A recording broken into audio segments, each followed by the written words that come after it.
Thornton Wilder won 2 Pulitzer Prizes for drama. The first one, of course, was for Our Town in 1938.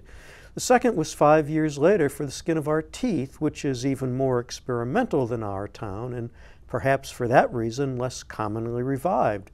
But The Skin of Our Teeth is very much worth seeing, especially in a production as fine as the one by the Clayton Community Theater. The play revolves around the Antrobus family. Each of the 3 acts is about a catastrophe. First the Ice Age, then the Biblical Flood, and finally a war. How can one family be involved in all these calamities? Let me tell you a little about George Antrobus. He's the inventor of the wheel, the alphabet, and most recently distilled spirits. He and his wife are the parents of Abel and Cain, whose name has been changed to Henry to avoid the stigma of murdering his brother.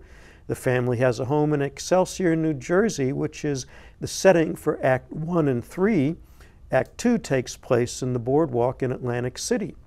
If you're puzzled by the play's mixture of the ordinary and the allegorical, you aren't alone. When a cue appears to have been missed, the actress playing the Antrobus maid, Sabina, drops out of character to express her frustration. The author hasn't even made up his mind if we're all living back in caves or in New Jersey, and it's that way all the way through. This isn't the only time the audience hears from the presenters rather than the characters. The part of Sabina and the actress playing Sabina is the most fascinating and challenging role in the play. I can't imagine a more captivating or complete portrayal than Heather Sarton's in the Clayton production. Sam Hack as Mr. Antrobus and Christy Worley as Mrs. Antrobus are believable both as people and archetypes. Just as convincing are the Antrobus children, Darius Varner as Henry and Shannon McGee as Gladys. Most of the other 17 members of the cast have multiple parts and perform them very capably under the co-direction of Joe O'Connor and Rose Wegashadi.